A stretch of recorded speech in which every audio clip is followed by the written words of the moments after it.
필로폰 투약자 중에 10명이 있다면 1명만 단약에 성공한다는 거예요. 한 명만 끊을 수 있다. 와. 근데 그 한 명은 판매업자다. 상선으로 올라갈수록 하루 장사를 하지 않았을 때 나는 손해가 커지기 때문에 초인적인 절제력을 발휘하는 것인데, 이런 절제력을 발휘하는 이유가 하나가 이 필로폰보다 더 강한 것에 중독이 되었기 때문이라고 보는데, 그게 뭐예요? 제가 생각할 땐 그게 돈이었던 거예요. 오늘의 플러스, 필로폰 유통의 계보에 대해 알아보겠습니다. 필로폰 시장에 대해 3년간 42명의 취재원을 만나며 직접 발로 뛰신 기자분이신데요. 전현진 경향신문 기자 나왔습니다. 어서 오세요. 예, 안녕하세요. 예, 기자님. 야, 3년간 취재하신 내용이고 42명의 취재원을 직접 만났다. 이거 뭐 직접 만나기 쉽지 않으니까 경찰청 통해서 만나신 거겠죠? 제가 편지를 보내거나 소개를 받거나 해서 경찰의 소개를 받기는 어려웠고요. 예. 제가 직접 많이 만난 시도를 했습니다. 제가 그걸 왜 여쭤봤냐면요. 예. 저도 이제 사회부 기자분들 많이 알지만 네. 경찰청이 중간에 브릿지를 놔주는 경우에는 그 취재원분들이 자세히 내막을 다 못 얘기하더라고요. 그런데 기자님은 직접 메일을 보내거나 아니면 누구에게 소개를 받거나 그렇게 해서 취재하신 내용들이군요. 네, 그렇습니다. 그래서 그 내용들을 바탕으로 이번에 내신 책도 그런 관련 내용 정리하신 내용입니까? 예, 맞습니다. 제목은 책 제목이지만 좀 그런데요. 뽕의 계보. 네. 출판사가 같이 정해주신 건가요? 뽕의 계보는 일단 저희가 필로폰을 부르는 히로뽕이라는 것에서 예. 그 뽕의 역사를 취재한다는 취지로 제가 어떤 그런 그림을 그려놓고 처음부터. 네네네, 그렇습니다. 그랬군요. 오늘 어떻게 보면 어디서도 못 들을 귀한 얘기 들을 것 같은데요. 이게 사실 우리가 알아야 또 대비하고 알아야 또 자녀분들이나 누가 무슨 나쁜 데로 빠지지 못하게 막을 수 있지 않겠습니까? 네네, 그래서 오늘 이런 시간 준비해 봤는데요. 자, 취재는 주로 히로뽕이라고 불리우는 이 히로뽕이 근데 국어사전에도 히로뽕이라고 등재가 되어 있더라고요. 네, 필로폰, 히로뽕이 표제어로 등록이 되어 있는 걸로 알고 있습니다. 그러니까요. 그런데 최근에는 우리가 이렇게 익히 들어봤던 마약류가 아니라 뭐 LSD와 같은 이런 마약 얘기가 많이 나오는데 특히 지금 말씀해 주실 거는 필로폰을 중심으로 얘기해 주신다는데 그 이유가 있나요? 이 필로폰은 가장 많은 사람들이 투약하는 마약이고 가장 많이 거래되는 마약류입니다. 그러니까 저는 책에서 마약계의 귀축통화라고 표현을 했는데 왜 그런 표현을 썼냐면 이게 필로폰만이 제가 볼 때는 독립된 시장과 유통망을 가지고 있고 다른 마약, LSD 같은 것들은 아름아름 전달되는 것과 달리 오랫동안 쌓여온 경험을 가진 판매업자들이 존재하고 유통업자들이 존재하고 서로와 서로 인맥으로 연결된 네트워크가 존재하는 것은 필로폰이 유일한 것 같다고 생각을 해서 이 필로폰의 유통망을 취재한다면 마약의 유통망도 같이 확인할 수 있을 거라는 생각에서 일단 취재를 하게 되었습니다. 히로뽕이 마약계의 기축통화라고 불릴 만큼 어떻게 보면 네트워크망이 진짜 공고하고 오래됐군요. 네, 그렇다고 볼 수 있는 것 같습니다. 실제 마약류가 뭐 시장이라고 표현하기 좀 어폐가 있긴 합니다만 네네네. 그럼에도 불구하고 제일 많이 판매되는 마약류가 히로뽕입니까? 네, 비율로 뭐 지금 정확한 비율은 달라질 수 있겠지만 항상 절반 이상의 그 마약 사범들이 향정, 그러니까 향정신성 의약품 관리법 위반으로 처벌되는 경우들이 있는데 이게 마약이라고 하면 저희들이 두루뭉술하게 표현하고 있지만 실제로는 마약류라는 게 법적으로 정확한 명칭이고요.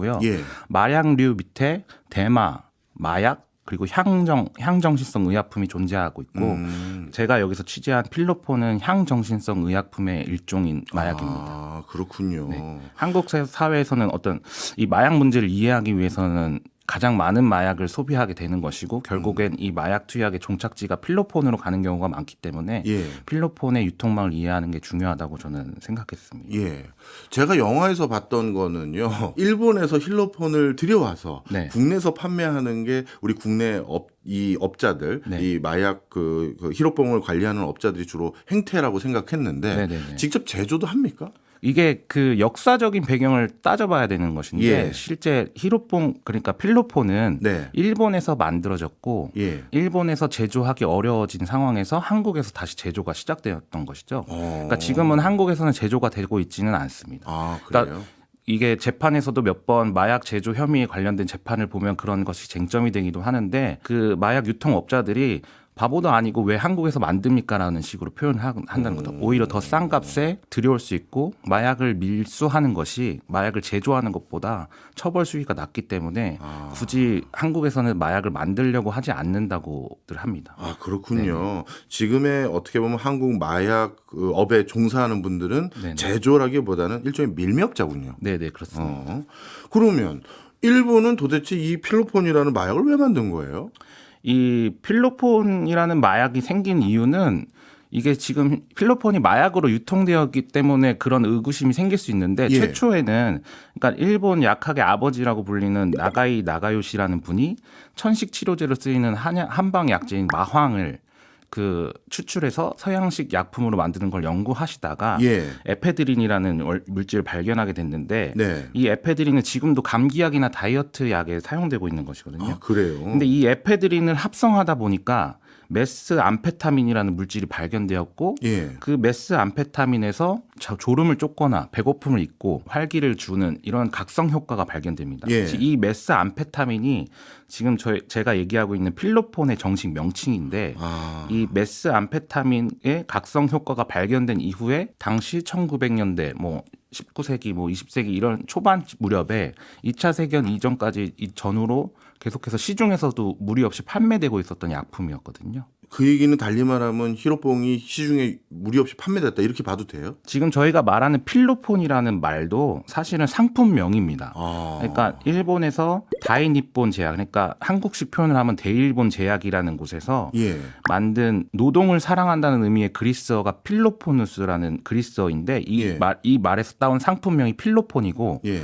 이것을 일본식으로 발음하다 보니 히로뽕이 된 것입니다. 그래서 히로뽕은 정식으로 일본에 판매되던 여러 메스암페타민 상품 중에 하나였고 예. 이것이 한국에서 대표적인 향정신성 의약품 즉 각성제 메스암페타민의 이름으로 불리게 돼서 한국에서는 필로폰이 메스암페타민을 직접적으로 가리키게 되는 것이죠. 아, 그렇군요. 네. 야, 이게 어떻게 보면 공식적이고 상업적으로 일반인들에게 판매됐던 약이 기원이었다는 얘기를 네네 들으니까 피로 회복제의 일종이었습니다. 그렇겠죠. 네네. 각성 효과가 있으니까요. 네네. 그러면 이 필로폰이 이렇게 각성 효과가 있는 일종의 약으로 판매됐다가 언제 이렇게 크게 문제시되는 약으로 바뀌었을까요? 이게 그 확산된 계기를 보면 2차 세계대전이 존재하는데요. 예. 2차 세계대전 때 졸음을 쫓고 배고픔도 있게 해주고 피곤함도 있게 해주는 것이 전쟁에 꼭 필요한 요소가 됐던 겁니다. 아, 군인에게 썼어요? 그러니까 군인 혹은 군수 공장의 노동자들에게 광범위하게 보급이 되었고요. 그러니까 군인들에게는 고양이 눈처럼 밤눈을 좋게 한다. 그래서 사수들에게는 묘목정, 고양이 눈 알약이라는 뜻에서 묘목정이라고 됐거나 뭐 돌격병들에게는 돌격정이라는 이름으로 이렇게 배급이 되기도 했고 저희가 잘 알고 있는 뭐 카미가제 이런 특공대들 자살 그 폭격하는 사람들에게도. 이들에게 어떤 뭐 자신감을 주려고. 두려움을 잊게 만들고 예. 피곤함을 잊게 만들고 야간 비행을 하는 비행사들에게도 제공되고 그리고 철야 작업을 하는 군수 공장의 노동자들 강제 동원된 뭐 조선인 노동자들에게도 많이 보급이 되었다는 기록들이 있었습니다. 그러면 그때 이 필로폰의 그 기원이 됐던 약품을 먹었던 분들은 다 필로폰 중독자가 된 건가요? 이 중독이 증상이 발견된 것은 이후인데 예. 당시에도 제가 이 정확한 사료는 찾을 수 없었지만 추측컨대 예. 이 중독에 대한 증상들은 있었을 거라고 보이거든요. 그러니까 한 번에 과복용이 되어서 그러니까 예. 제가 찾은 일본의 기록 중에는 군수 공장에서 일하던 그 일본 여고생이 필로폰이 들어있던 초콜릿 보급품을 많이 먹고 예. 기절을 했다는 내용이나 이런 내용들이 있었는데 보급이 먹게 되다가 피로를 잊게 해주고 이게 일본의 2차 세계대전 패전 이후에 보급이 확대되었는데 그러니까 패전의 고통을 잊게 해주는 약으로 소비가 되었고 예. 철야 근무를 하는 이들이 많이 되면서 굉장히 과복용하거나 오남용하는 사례들이 늘어납니다. 그러면서 중독 증상이 그제서야 확인된 거군요. 의학적으로 확인되기 시작한 것이죠. 그러니까 뭐 하루 이게 사실 중독이라고 표현하는 것이 육체적인 중독이 아니라 필로폰의 경우에는 도파민이 과다 분비되어서 네. 신체적으로 의존하게 된다는 표현들을 많이 사용하던데, 그러니까 이거 필로폰을 끊었다고 해서 당장 육체적인 고통이 오거나 하는 중독 증상은 없지만 네. 이게 계속해서 생각나게 되고 계속해서 의존하게 되고 저희들이 뭐 쇼츠나 뭐 이런 영상들을 계속 보게 되고 단 것을 찾게 되는 것과 비슷한 원리로 그것보다 더 몇 배, 몇백 배 높은 강도로 이런 중독 의존 증상이 있었는데 네. 이런 것들이 나중에 패전 이후에 발견되게 된 것이죠. 아, 그렇군요. 그래서 사회 문제화가 된 것으로 보고 있습니다. 예.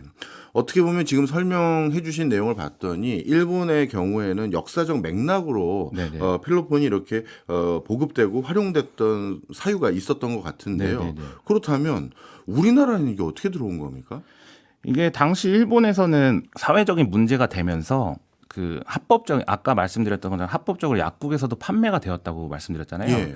그런 것들이 이제 금지가 됩니다. 이 단속법이 생기고 이 시중에서 약품으로 팔 수 없게 금지 약물로 지정이 되는 과정들이 있는데 그 이후에 금지 약물이 됐다고 중독되어 있던 필로폰을 단번에 끊을 수는 없을 거 아니에요. 예. 그 수요는 살아 있으니까 이게 암시장으로 가게 됩니다. 그러니까 필로폰을 생산하는 방식 자체가 특별히 대단한 기술이 필요하진 않다고 하더라고요. 예. 그러니까 이게 뭐 키친 드럭이라고도 표현해서 부엌에서도 만들 수 있는 약품으로 통하는데 이게 실제 어떤 화학 원리도 간단하고 화학 원리를 모르더라도 제조 방법만 알면 원재료를 구할 수 있는 사람은 누구나 만들 수 있는 약품이었기 때문에 암시장에서 활발하게 생산이 되게 되었는데 예. 이런 것들이 일본에서 단속이 심해지면서 일본 내에서 생산이 자취를 감추게 되었습니다. 네. 근데 이런 상황에서 암시장에서 제조하던 이들이 사라지고 예. 한동안 일본에서 필로폰 복용률이 떨어졌는데 네. 이후에 다른 마약류 그러니까 당시에는 일본의 뭐 헤로인이나 대마 마약률이 필로폰 복용률이 떨어지면서 늘어나게 되거든요. 예. 그러니까 그 이후에 다시 필로폰이 다른 마약류 단속이 심해지니까 다시 필로폰 복용이 상승하게 됐던 것이죠. 예.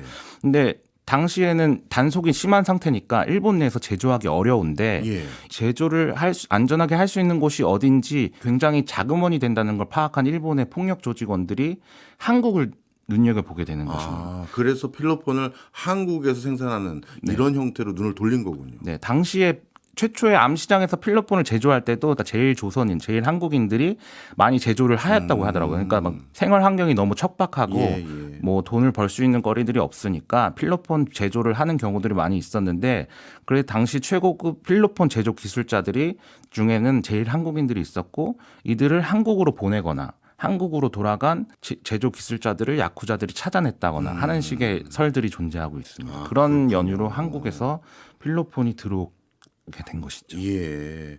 그러면 자연스럽게 어떻게 보면 일본과 물리적 거리가 제일 가까운 부산 등지에서 네네네. 초반에 활성화됐겠네요. 네, 그렇습니다. 그러니까 물리적으로 거리가 가깝다는 것은 네. 밀수에 용이하다는 측면이 존재하는데 부산이 필로폰의 중심지가 되었던 배경에 대해서 여러 자료들을 찾아보면은 당시 한국은 필로폰 복용자들이 없었습니다. 예. 그러니까 필로폰을 한국에서 다량으로 만들어지기 시작했지만 필로폰은 전량 일본으로 수출하는 제품이었던 것이죠. 예. 그러니까 수출에 용이한 곳에서 생산하게 되는 것이 당연한 이치였는데 부산은 당시 일본으로 가는 여러 배편이 존재했고 어선들이 이동하기도 편안했고 그러니까 인적 교류가 활발했던 지역이기 때문에 예. 부산이 어떻게 보면 한국의 첫 필로폰의 중심지가 됐던 것이고 부산 일대에 있던 작은 소규모 도시들에서 생산이 이루어진 뒤 부산으로 옮겨져서 선적을 하고 일본으로 옮겨지는 형태가 1980년대쯤까지 계속 이어졌던 것으로 보고 있습니다. 네. 그러다 보면 자연스럽게 부산 지역 내에 누군가도 네. 나도 한번 이 필로폰 해볼까 이 생각 생기게 마련이잖아요. 네, 그렇죠. 실제 그럼 부산에서도 국내 한국인들이 필로폰을 많이 했습니까? 이 필로폰 투약이 한국에 조금씩 늘어났던 것은 사실인데요. 예. 이 필로폰 투약이 한국에서 급속하게 늘어났던 것은 1980년대 중후반으로 보고 있는데 이전까지 필로폰 생산이 부산 등지에서 이루어졌고 이것이 전량 일본으로 밀수되었는데 일본과 한국에서 단속이 강화되었다고 하더라고요. 그러니까 네. 일본으로 넘어가기가 어려워진 것이죠. 그런데 한국에서는 계속 생산해왔던 필로폰들이 남아 있었던 것이고, 그러니까 결국 이 생산업자들은 결국 이것을 판매를 해야 되는 상황이 되었기 때문에 새로운 소비 시장을 개척해야 되는 필요에 직면하게 되는 것입니다. 그래서 아름아름 부산의 유흥업소나 네. 뭐 오락실 등지에 이걸 유통시키기 시작했고 그런 계기들을 통해서 88 올림픽이나 민주화 같은 사회적인 들뜬 분위기 예. 이런 것들을 타고 필로폰의 유통이 한국에서도 확대되어 가고 있었는데 네. 이게 80년대 중후반의 언론 보도나 수사기관 자료들을 보면은 부산의 유흥가라고 불리는 서면 일대 술집의 80%가 히로뽕을 취급했다라는 얘기들이 있었고 이야, 80%나요. 네, 뭐 단속을 했던 경험했던 당시 검사분의 얘기를 들어보면 예. 거리에 쓰레기통을 뒤져보면 예. 주사기가 한 무대기씩 나왔다. 어. 당시 80년대 말 중반 예. 후반 이때 그랬다고 하더라고요. 그렇게 빠른 속도로 그 투약자들이 늘어났던 것으로 보입니다. 예. 그러면 당연히 지금 말씀 주신 것처럼 국가 차원에서 대대적인 단속이 이루어졌을 것이고 네네. 그 단속하고 난 뒤에는 그러면 어떻게 좀 히로뽕이 잦아들었습니까? 아니면 다른 데로 또 도망 다니기 시작했나요?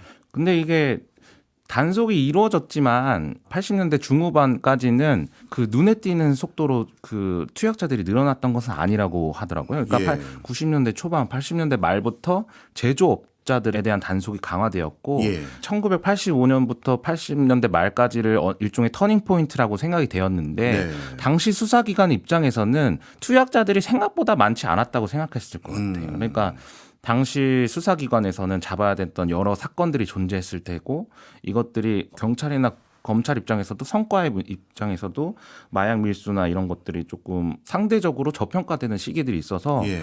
그 시절에 한 번에 확 대대적인 단속이 이루어졌다기보다 점진적으로 이루어졌고 나중에 단속이 이루어지는 1990년대에 들어서는 이미 걷잡을 수 없을 정도로 퍼진 상태였군요. 퍼져 있던 상태였다고 볼 수 있을 것 같습니다. 네. 그러면 혹시 그런 것도 확인해 보셨습니까? 부산 지역이라든가 일본에 가까운 지역에서 크게 유통되고 번성했던 히로뽕이 서울까지 확대되게 만들었던 인물 이런 네. 것도 혹시 취재 가능한가요? 그러니까 제가 책에 소개하고 있던 정모 씨의 이야기인데 예. 이분은 1980년대 중후반에 부산에서 아까 말씀드린 밀수 조직의 막내로 이 생활에 뛰어들었고 예. 일본을 오가는 밀수선을 타면서 뭐 잠수복을 입고 잠수를 일본 해안가에 뛰어들어서 뭐 일본의 조직에게 뭐 필로폰을 건네주는 경험들을 하셨던 분인데 이게 아까 말씀드린 것처럼 밀수 단속이 심해지면서 결국에는 필로폰 제조업자들이 이것을 어떻게 처분해야 될지 알 수 없는 상황이 되었던 것이죠. 그러니까 그 상황에서 이분이 필로폰을 부산의 유흥업체들에 유통하기 시작했고 예. 부산에서 유통업자들이 많이 생겨나고 있었는데 네. 이분의 말로는 부산의 경쟁이 심해지고 단속이 심해지니 당시 서울은 그렇지 않았다고 하더라고요. 예. 1980년대 중반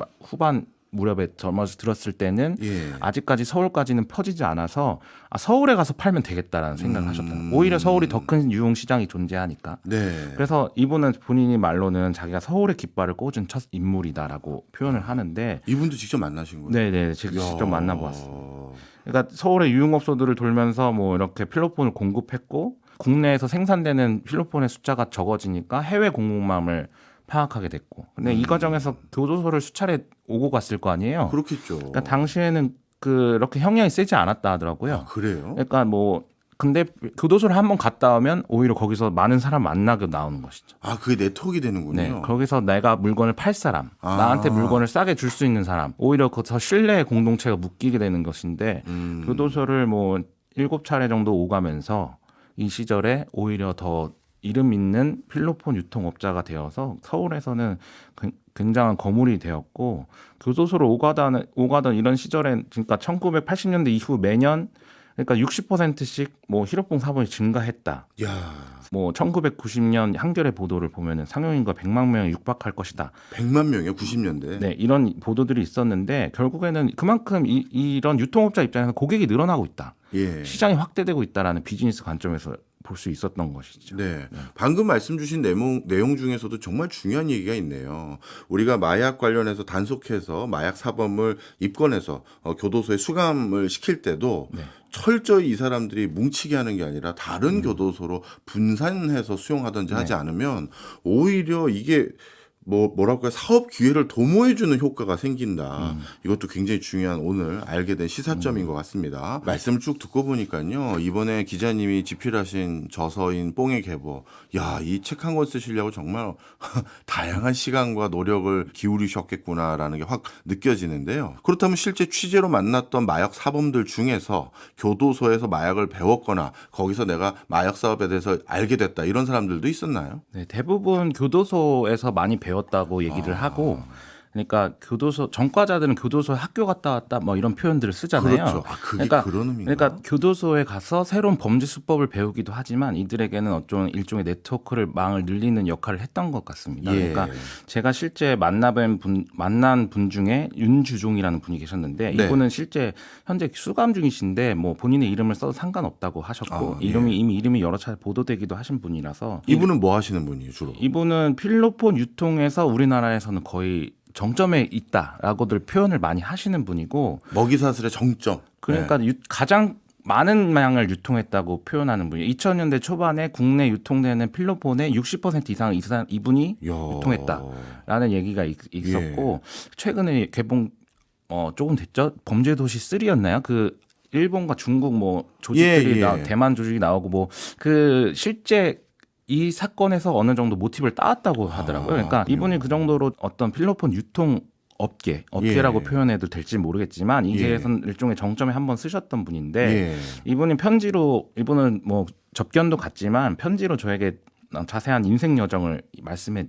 주었는데 89년에 투약 혐의로 처음 구속된 뒤에 계속해서 교도소를 오가게 되십니다. 그러니까 교도소를 오가는 중에 여러 번 단순 투약 사범이 조금씩 마약을 팔고 싶어졌고 필로폰을 팔게 되고 어차피 이제 인생 돌이킬 수 없다 하면서 계속해서 교도소와 오가는 생활을 하다가 어느 지점에서 일종의 수배를 받게 되는 상황이 된 거죠. 다시 교도소에 가야 될 수밖에 없는 상황인데 그동안 여러 차례 오면서 어차피 이러다가 감옥에 가니 좀 크게 해보자라고 해서 오히려 과감한 사업 영역을 넓히게 된 겁니다. 그러니까 오히려 평소였으면 하지 못했을 정도의 필로폰을 밀수에 들어와서 전국적으로 유통을 하게 되면서 어떤 그 거물급 필로폰 유통업자가 되었다는 이야기였는데 이런 상황들을 보면은 사실 특별한 게 아니라 일반적인 사업 분야를 봐도 알 수 있는데 비슷한 사업가들이 한 곳에 모여서 지내다 보면은 서로 신뢰가 쌓이고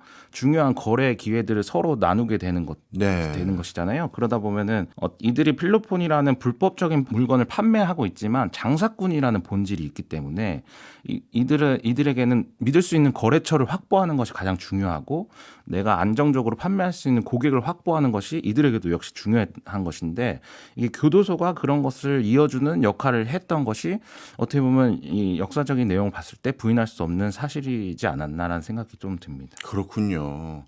알겠습니다. 근데 최근에는요, 저도 이제 신문이나 뉴스 보니까 마약 관련한 기사가 나올 때가 종종 있는데요. 요즘에는 유통 방법에 있어서 SNS가 굉장히 주요하다고 하더라고요. 맞습니까? 네네, 그렇습니다. 지금은 좀 소개를 해주시죠.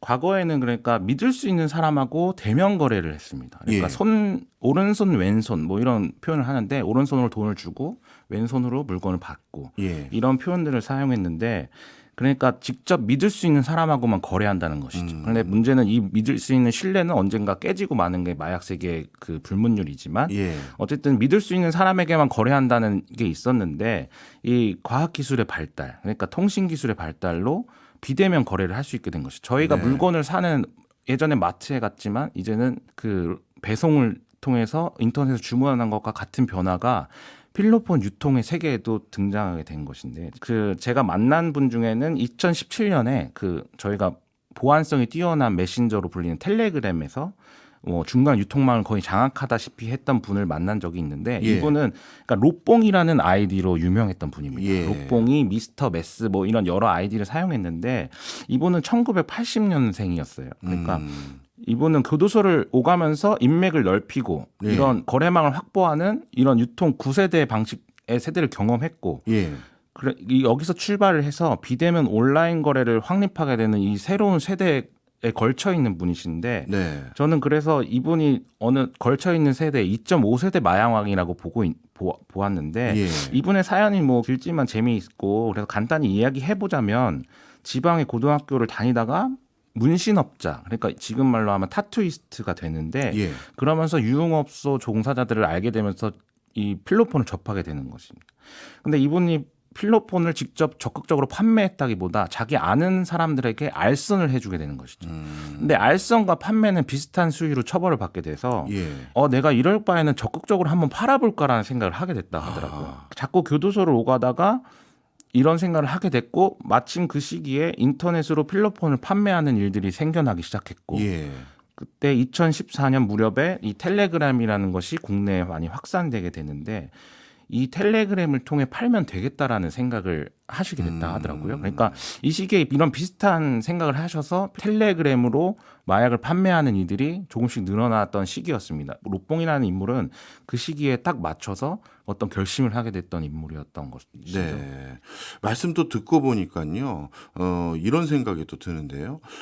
알선과 아까 판매, 형벌에 있어서는 별반 차이가 없다. 네. 이런 얘기 해주셨는데, 그리고 그 전에도 그 마약 사범들이 의외로 형량이 그렇게 높지가 않다. 네. 앞으로 형량에 대해서도 참 고민 많이 해야 될 것 같아요. 근데 이 형량은 계속 세지고 있는 편입니다. 그래요? 네네. 그럼 다행이긴 한 것 같은데.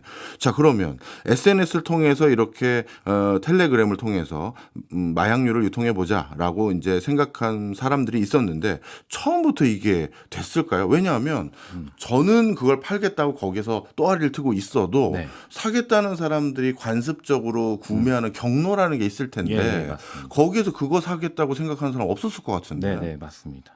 어떻게 근데 됐나요? 이게 조금씩 입소문이 났던 것이 이런 새로운 방식이 존재했고 이게 안전하다는 인식이 퍼져나가던 시기였습니다. 이 로뽕이라는 인물도 이 텔레그램으로 마약을 팔면 되겠다라고 생각했던 것인데 네. 문제는 일반적인 장사를 해도 인터넷으로 쇼핑몰을 열어도 사람들에게 노출이 돼야 되는 것이잖아요. 네. 고객들이 내가 찾고자 하는 물건을 검색해서 그것이 나와야 되는데 그러니까 필로폰, 그러니까 여러 필로폰을 뜻하는 아이스 뭐 이런 여러 용어들로 자신의 텔레그램 아이디를 띄는 홍보 게시글을 인터넷 곳곳에 올렸는데 예. 이게 검색을 해도 노출이 안 되지 않았다는 사실을 이 로뽕이가 발견하게 되는 겁니다. 네. 그러니까 로뽕이는 근데 이전에 타투이스트로 일하면서 블로그 같은 인터넷 홍보를 해본 경험이 있어서 이것들을 이 상위 작업이라고 표현을 하는데 예. 트래픽을 발생시키는 일종의 뭐 해킹 프로그램 같은 것들을 사용하거나 이 검색어를 어떤 검색어를 써야지 네티즌들에게 많이 노출되는지에 대한 이해가 좀 있었던 것이죠. 그래가지고 이 어떤 일종의 투자를 해서 이런 트래픽을 발생시키는 프로그램을 구입하고 네. 이런 어떤 상위 작업을 하게 되는 거예요. 상위 검색어를 쳤을 때 내가 올린 게시글이 상위에 노출될 수 있도록 하는 것이죠. 요즘에도 뭐 어떤 포털 사이트에 광고로 돈을 내야 지불해야지 상위에 노출되는 것처럼 예.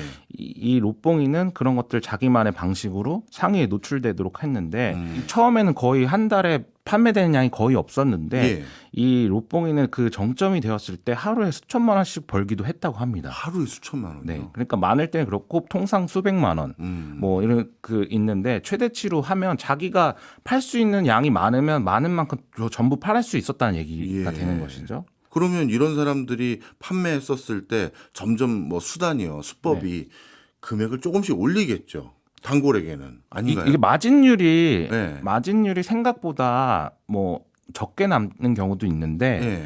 이게 아까 말씀드린 구시대 방식의 거래는 유통망이 단계적으로 이루어지기 때문에 그 마진율이 생각보다 적다고들 하더라고요. 이들은 바로 소비자에게 중간 단계를 거치지 않고 판매하는 거기 때문에 마진율이 생각보다 많이 남는다고 합니다. 그러니까 이들이 특별히 싸게 판다기보다는 더 많은 고객을 확보하는 게 이들에게 더 나은 비즈니스 전략이었던 건데요. 그러니까 오히려. 뭐 단골을 확보하는 게 오히려 더 중요했던 거예요. 왜냐하면 어차피 중독자들이 상대하는 것이기 때문에 계속적으로 그 물건을 사줄 사람들을 확보하는 것이기 때문에 이들이 여기서 사면 안전하게 내가 히로뽕을 살 수 있겠다라는 믿음을 주는 것이 중요해서 로뽕이는 그 자신의 일종의 비즈니스 원칙을 세우는데 뭔가요? 장사 철학을 세우는데 예. 정량을 지킨다. 정량 지키기. 그리고 뭐 단골에게는 1+1, 뭐 10g을 구매할 시 10g을 더 준다. 우리 저 편의점에 1+1군요. 그렇죠. 그리고 입금이 확인되면 10초 안에 히로뽕을 숨겨둔 위치를 알려준다. 이 말은 그 비대면 거래이기 때문에 입금이 확인되면 숨겨둔 장소를 알려주고 여기서 찾아가라는 식의 것인데 이게 10초 안이라는 표현이 뭐냐면 그 입금하고 나서 이게 바로 알려준다는 뜻이죠. 그러니까 구매자들은 내가 돈을 냈는데 이거 물건을 받을 수 있을지 없을지 알 수 없고 그렇죠. 누구도 보장할 수 없는 것이잖아요. 텔레그램에서 거래를 한다는 게. 그렇기 때문에 10초 안에 알려준다라는 것은 굉장히 빠른 배송을 요구해요. 저희들이 쇼핑몰에서 당일 배송, 로켓 배송 뭐 이런 것들이 있잖아요.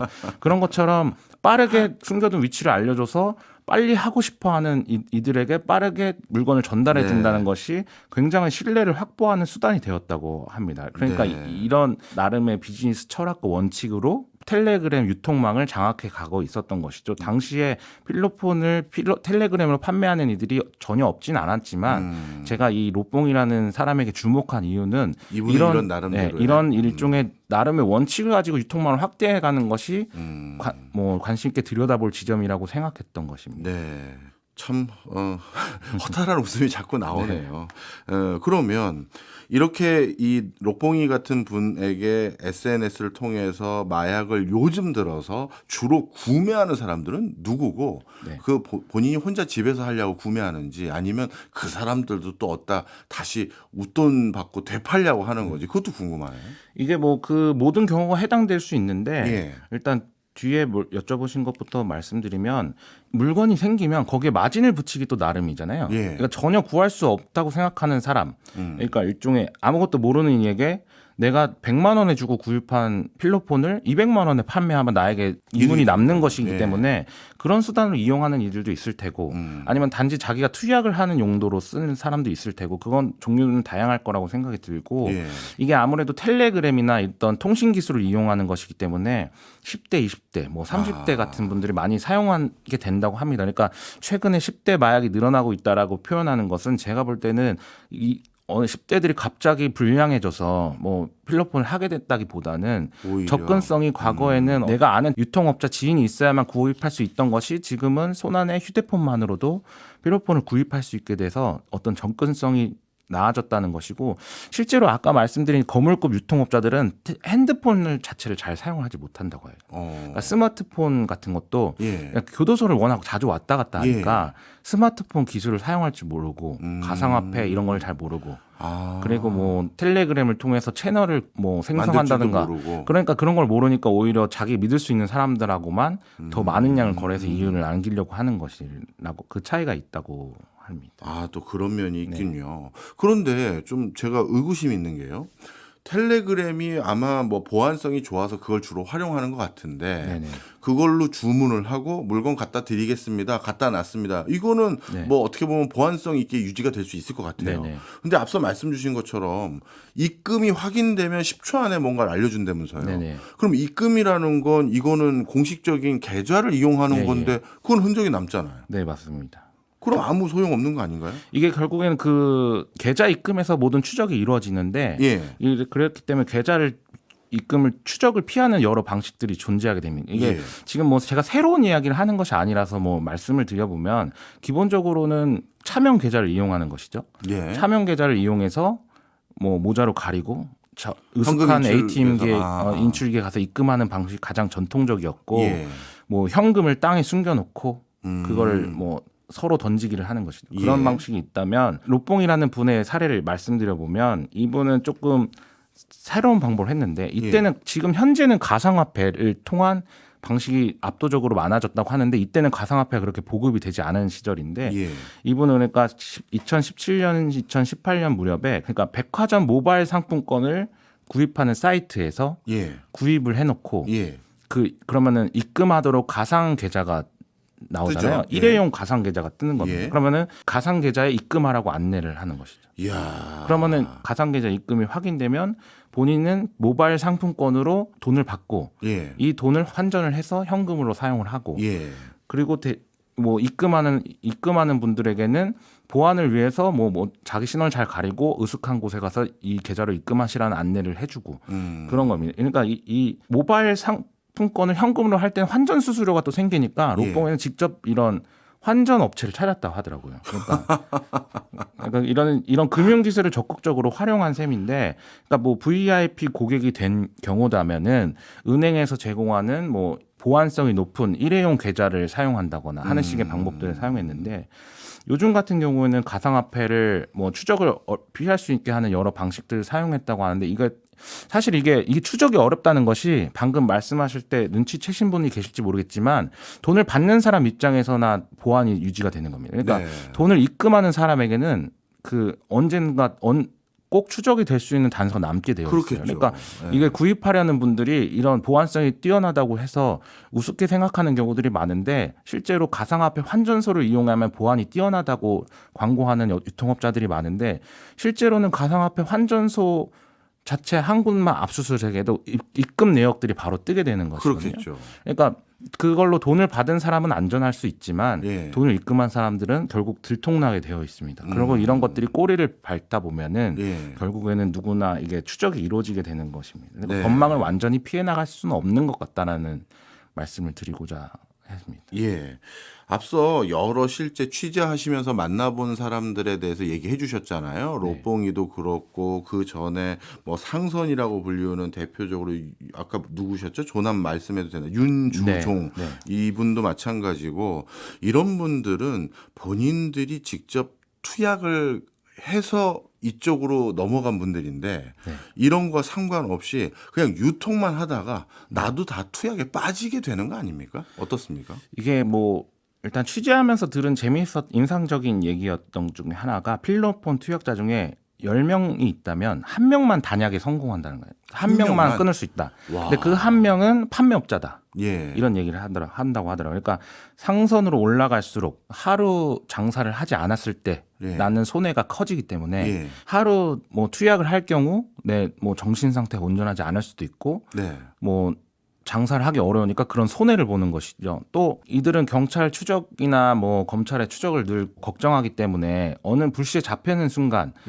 일단은 뭐 간이 시약 검사를 하게 되잖아요. 모발이나 소변 검사를 하게 되는데 여기서 양성이 뜨면 내가 어떤 변명을 해도 소용이 없게 됩니다. 필로폰을 팔았던 사람으로 의심받기 딱 좋은 상황이라서 그렇겠죠. 평소에 단약을 하는 경우들이 많다고 합니다. 그러니까 한 오랫동안 약을 끊고 지내거나 아니면은 자기가 너무 하고 싶다. 그럴 때는 한동안 잠수를 타고 그 잠깐 하고 나온다거나 이런 초인적인 절제력을 발휘하는 것인데 이런 절제력을 발휘하는 이유가 하나가 제가 봤을 때는 이 필로폰보다 더 강한 것에 중독이 되었기 때문이라고 보는데 그게 뭐예요? 제가 생각할 땐 그게 돈이었던 것 같아요. 그러니까 필로폰을 유통하면서 생기는 돈에 대한 쾌감.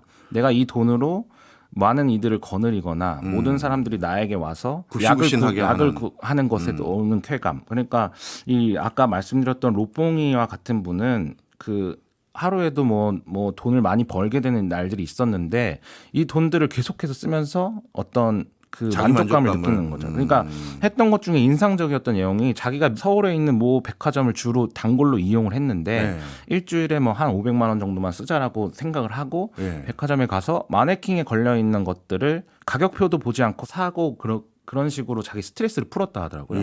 매일 저녁 소고기를 먹으러 가고 뭐 백화점에 판매하는 과일 세트를 먹고 근데 거기서 오는 쾌감이 이 필로폰을 주사를 맞았을 때의 쾌감보다 더 컸다는 얘기를 하는 거예요. 그러니까 필로폰으로 하는 쾌감은 제일 처음이 가장 세고 그 이후는 내성이 생기기 때문에 계속해서 줄어들어서 어느 순간에는 필로폰을 한다고 해서 쾌감이 느껴지지 않는다고 얘기하는 분들도 있었습니다. 그러니까 이게 그것을 대체하는 더 강한 중독에 빠지게 되는 것인데 그 중독이 돈이군요. 그 중독이 돈. 그러니까 정확히 말하면 돈을 쓰는 쾌감, 돈을 갖고 있어서 생기는 어떤 권력감.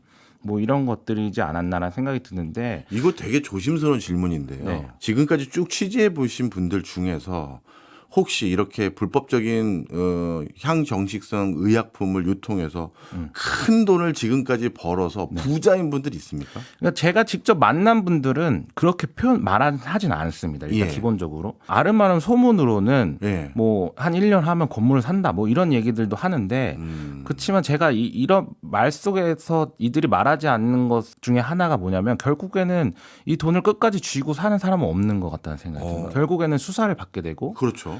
결국에는 이 돈을 어떻게 쓰냐면 뭐 고액의 변호사비를 선임해야 되는 상황이 되고 또 나와 같이 일하는 이들의 옥바라지를 해줘야 되고 그 가족을 돌봐줘야 되고 뭐 이런 것들을 하면서 결국 돈을 계속 쓰게 되는 것이죠. 아까 예. 말씀드린 것처럼 뭐 언제 잡힐지 모르는 불안감 때문에 돈을 계속 쓰게 되고 예. 또 이들이 마약 장사에는 뛰어나지만 예. 세상 물정에는 어두운 경우들이 많아서 예. 오히려 사기 피해를 당하는 이들도 많습니다. 그러니까 어떤 주식 투자를 했다거나 뭐 예. 비상장 주식인데 한번 투자해 보라는 말에 속아서 뭐 평생 모은 돈을 날렸다거나 평생 모은 돈이라면 평생 약을 팔아서 번 돈이겠죠. 그렇죠. 뭐 그런 것들인데 결국에는 이 책에서도 소개했지만 한때 우리나라 유명한 뭐 마약 유통업자의 말로를 했는데 그러니까 혼자 쓸쓸하게 죽어가는 경우들이 있었던 것이죠. 자기 집도 없이 뭐 이런 경우 가족도 있고 답답했겠죠. 누구도 돌봐주는 사람이 없고 그런 어떤 무용고자로 처리되어서 어디에 어떻게 묻혔는지도 알 수 없게 죽는 이들도 있고 결국에는 뭐 빈털터리가 됐고 아까 말씀드렸던 로뽕이라는 분도 결국에는 자기가 빈털터리가 됐다. 일장 춘몽이었다라면서 후회는 하지만 결국에는 이게 할 수 있는 일들이 생각보다 많지 않다는 것이죠. 계속해서 감옥으로 오간 전과 기록이 있고 예. 뭐 추징금이 쌓여 있고 이렇기 때문에 결국 여기에 빠져들어서 큰 돈을 결국에는 만져보지도 못한 채 네. 이게 큰 돈을 만진다는 것이 어쩌면 구조적으로 불가능한 것이 아닌가라는 생각을 하게 되는 일들이 많이 있었습니다. 아까 추징금 말씀해 주셨는데 이분들이 잡히고 나서 번 거 같은 돈으로 추정되는 돈은 나중에라도 추징금으로 다 환수를 하려고 애를 쓰나요? 그래 법원의 추징 판결이 받게 되니까. 그러면 그 추징금 판결 때문에 그걸 갚으려고 오히려 더 나쁜 데로 모는 건 아닌지 그런 생각도 드네요. 뭐 저도 그런 생각을 한 적이 있는데 뭐 취재를 했던 한 30대 드러퍼라고 하죠. 그러니까 예. 배송을 하는 일종의 배송업자 같은 역할을 한 청년인데 가난하게 살다가 돈을 모을 방법이 없어서 이 일을 아르바이트 격으로 한 것으로 보이는데 예. 추징금이 뭐 수억 원의 추징금이 나왔나 보죠. 예. 그러면은 결국에는 출소한 뒤엔 이 추징금 때문에 평생을 뭐 그렇게 살아가야 될 수밖에 없는 상황인 거죠. 그러니까 이런 경우에는 결국에는 본인의 소득으로 신고해서는 안 되는 것이고 네. 결국에는 뭐 자기 통장으로 급여를 받으면 그게 추징에 잡힐 수도 있는 것이라는 예. 불안감을 살아야 되고 그런 뭐 양날의 검 같은 그렇네요. 잘못된 불법을 처벌해야 하지만 예, 그렇죠. 처벌은 해야 되지만 참 그게 또 어떤 또 부작용이 있는지도 같이 고민은 되는 시점인데 오늘 말씀 쭉 들으면서요. 우리나라에 점점 심각해지고 있는 마약류 이런 것들이 어떤 현황이고 어떻게 진화 발전해 왔는지도 이해가 됐고요. 그리고 그 과정에서 다시 한번 생각해 보게 되는 게 자꾸 이 처벌과 관련된 수위와 내용과 정도, 방향성 이런 게 참 중요하구나 이런 생각을 많이 갖게 되는데 마지막으로 마약 수사 시 이런 것들 좀 보완해야 된다라고 느끼신 점 좀 부탁드립니다. 일단은 뭐 마약 사범을 한 방에 몰아넣는 수용 방식에 대한 고민은 제가 얘기한 게 아니라 마약 사범 그분들이 얘기하더라고요. 그러니까 네. 한 방에 몰아넣는 거 이제 하면 안 된다라고 안 된다. 얘기하는데 현실적인 한계들도 있고 네. 다른 관점도 존재를 해서 네. 이 마약 유통업자들이 어떻게 처벌하는 것이 옳은가에 대한 사회적인 고민이 필요해 보이고 예. 그리고 실제로 교도소 안에서 마약 유통 수법을 배우는 방식은 이제 많이 지났다고 얘들 얘기하더라고요. 그리고 한 세대가 지났기 때문에 그런 방식에 대해 고민을 해봐야 될 것 같고 수사에 대해서 좀 느끼는 점은 마약 수사가 굉장히 어렵다는 것인데 예. 이게 친밀한 관계에서 주고받거나 아니면은 비대면 상태에서 거래를 하는 것이기 때문에 수사의 단서를 잡기가 굉장히 어렵습니다. 그러니까 그렇기 때문에 어떤 마약 세계 내부 정보원을 의지하는 경우들이 많은데 이 정보원을 보통 야당이라고 표현하는데 이 야당의 거래를 통해서 뭐 수사를 하기도 하고 거물급 마약업자를 잡지만 또 한편으로는 이들에게 어떤 대가를 지불해야 되는 상황이 되는 수사 정보를 알려줘야 된다거나 예. 아니면 이 사람의 경쟁업자를 수사를 한다거나 하는 예. 식으로 하는 것이 존재해서 무엇이 옳고 그른지 이게 선이 흐릿해지는 경우들이 있는 것 같아서 네. 최근에는 이런 것들을 좀 지향하는 편이라고들 하더라고요. 그러니까 어떤 진술에 의존할 수 있는 수사의 현실적인 한계 같은 것인데 네. 뭐 이런 말 하면 좀 싱거울 수 있지만 특별한 비결이 없는 있는 것 건 같습니다. 1980년대 그 필로폰 유통에 대해 취재해서 쓴 조갑재라는 분의 기자가 네. 이런 얘기를 했는데 유능한 수사관은 유령보다는 원칙, 재주보다는 끈기 뭐 사명감보다는 의무감을 가진 사람이다라는 표현을 하면서 이런 마약업자들을 수사할 때는 더 원칙이 중요하고 원칙과 끈기, 의무감을 가진 수사관들의 역할이 필요하다는 생각이 들어서 저는 이런 것들을 취재하면서 유능한 수사관분들을 많이 만나 뵀는데 그런 분들의 어떤 처우를 개선해 주거나 어떤 이 마약 수사를 오래 한다고 해서 예컨대 경찰이라면 특별히 승진에 유리하거나 그런 거 아니고 처우가 좋아진다거나 그렇지 않거든요. 그러니까 예. 그런 것들을 좀 개선시켜 주는 방식으로 우리 사회의 마약 문제가 심각하다면 네. 그 마약 문제를 문제를 해결하기 위해 수사하고 치료하기 위해 애쓰는 사람들이나 여러 이런 방면의 분들에 대한 제도적인 개선이 좀 필요하지 않을까 싶습니다. 알겠습니다. 지금까지 참 어디서 듣기 어려운 얘기 내용들 이런 것들을 한 3년 정도 됐다고 하셨죠? 그 정도 기간 동안 취재하신 내용 묶은 책을 기반으로 말씀해 주셔서 감사하고요. 전현진 경향신문 기자였습니다. 너무 고맙습니다. 네, 감사합니다.